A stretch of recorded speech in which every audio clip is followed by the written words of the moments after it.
stabilisation, preventing conflict, protecting people, and preventing its reoccurrence. Now, obviously, those things are not necessarily linear. So you can prevent conflict once it's started, or you can go back into a conflict once it's been stopped. But that is, in effect, the core of what we do within stabilisation.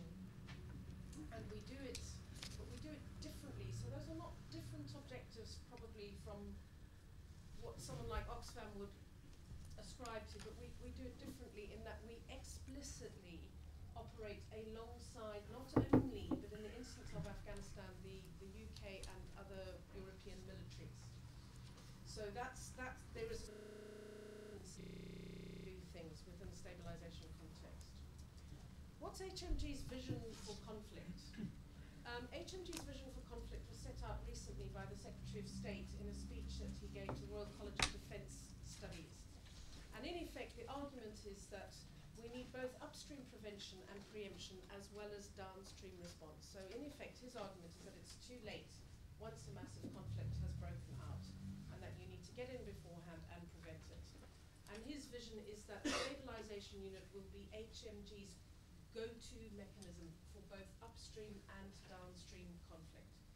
And as soon as that becomes the vision, then of course we need to be having these kind of conversations, because then there is the potential for people like ourselves and people like Oxfam to be sort of treading on each other's toes in an unhelpful way. And one of the things we need to seek to do in this space is figure out, if there is a contested narrative, how best to negotiate our way around that contested narrative. And in some ways, it may well be easier to accept the fact that there is a contested narrative and we need to negotiate how to operate in that space. Why do we care? You'll probably all be very familiar with this slide, but in effect this is a slide about the MDGs, and you've already noted this, but in conflict countries the chances of hitting the MDGs are significantly reduced, particularly MDGs that are to do with children. So you see under 5 mortalities, infant mortalities, maternal mortality, which is, and births without medical attendance is a clear proxy for that, and other things like malnourishment, primary school, etc. They are all exacerbated, or our ability to achieve the MDGs is severely compromised in conflict countries.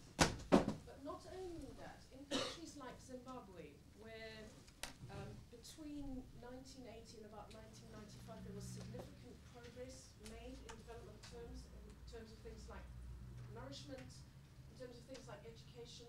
Although that is not an active conflict, the nascent conflict has set the country back significantly in development terms. So life expectancy, and this is partly HIV/AIDS, but partly also the sort of cross-cutting of HIV/AIDS with a whole set of other things, life expectancy has gone down to about 35 years on average, slightly longer for women.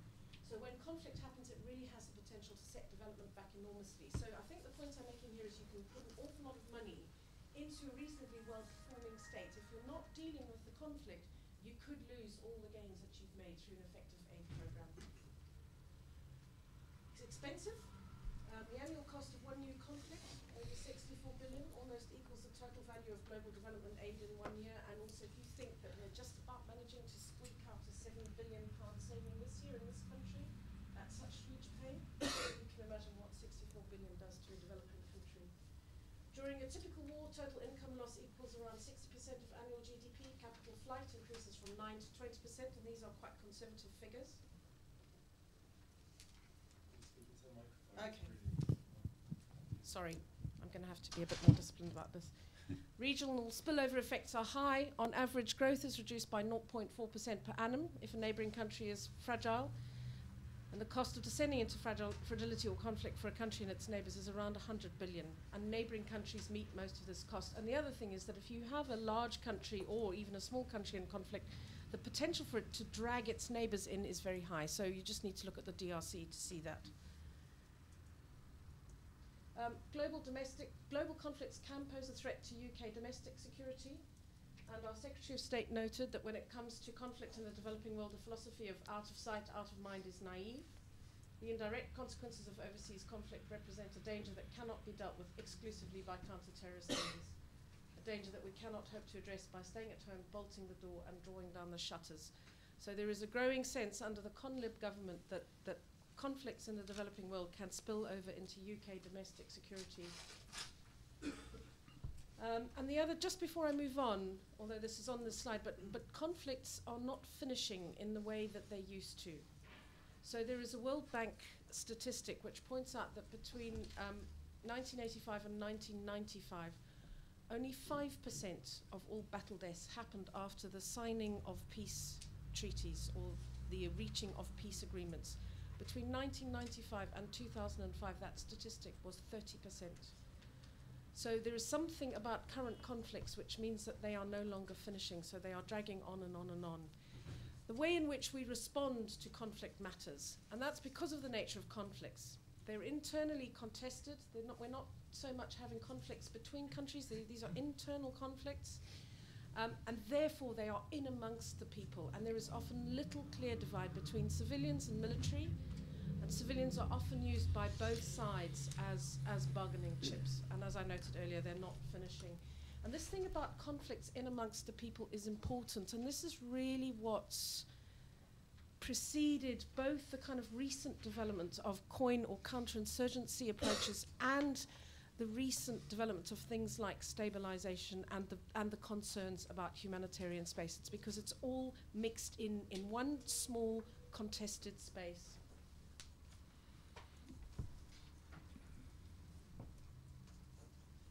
Elements of the threat, ungoverned spaces can lead to terrorism, organised crime, and conflict can also, as we've seen with Somalia, threaten global trade. So not just trade for the UK domestic situation, but global trade, and that figure there is that piracy adds 30% onto the cost of exporting goods through the Gulf of Aden, and that has a general negative effect. What have we learnt about how to respond? And within the Stabilisation Unit, and following on from the Secretary of State's speech, we are now talking about the integrated approach. And in essence, what we mean by that is one stabilisation space, one plan, which integrates defence, development and diplomacy into it, supported by one Whitehall structure which includes civilians and military who are delivering all three of those approaches together.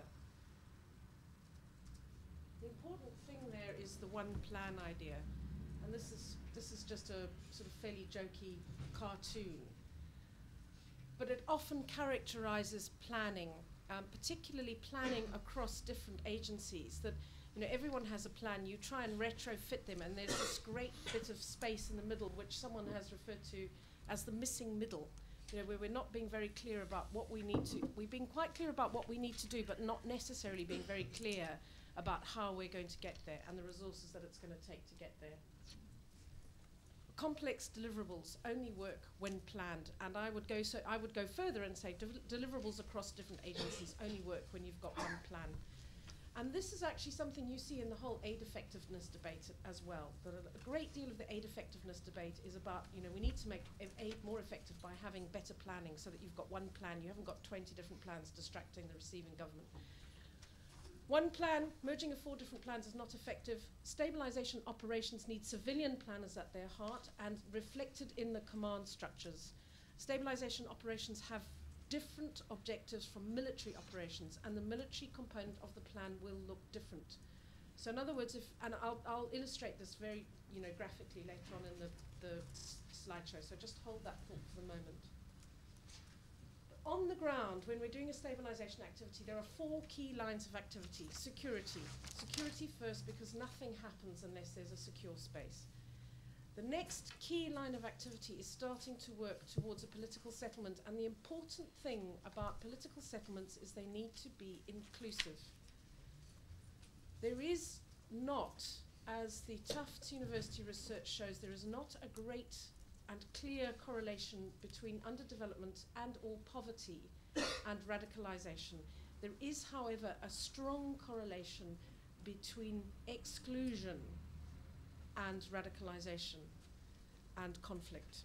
So political settlements need to be inclusive, and when you are contributing from the outside, you need to pay attention to which communities have been excluded Welfare comes next, water, health, education, and with the emphasis on welfare and getting one service out to as many people as possible, and then livelihoods, and that's a question of can people make a living? And the whole effort, the military-civilian effort, is focused on these 4 key lines of activity. So here's just a few pictures. Security, cessation of hostilities is the first thing. Establishment of day-to-day personal and then economic security is the second. And here, this is a picture of an Afghan policeman searching men who are about to go into a shura. And the point about shuras is that when it's not secure, no one comes to shuras. When it is secure, people go to shuras. People start to participate in local government. Next line of activity, political settlement. It's just a picture of people talking. This is jaw, not war, but it is, again, this focus on exclusion is really, really critical, and you don't get it right if you don't do that. This is Darfurian women, and again, the point is here, women are usually excluded from peace negotiations. We're struggling, I think, many of us trying to get women included, particularly in places where they're not really allowed out in the public space, and that's something I think we all need to learn more about. Welfare. Ensuring that the government can deliver basic services, initially water, later health and education. And of course the key thing is that what mustn't happen after a conflict is that the government mustn't start delivering water only to the favoured constituencies. That's the critical thing. So that's one of the things we would put emphasis on within the stabilisation arena. Can people earn a living? Picture of people, and the wheat seed is important just in terms of the poppy, but I can answer questions about that later.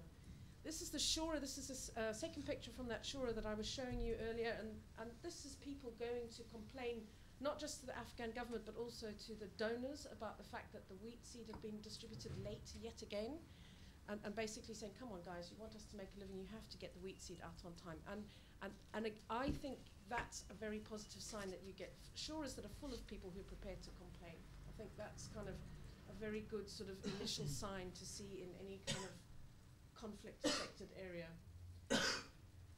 Does this amount to the militarization of aid? And I just want to say a few things about aid being skewed.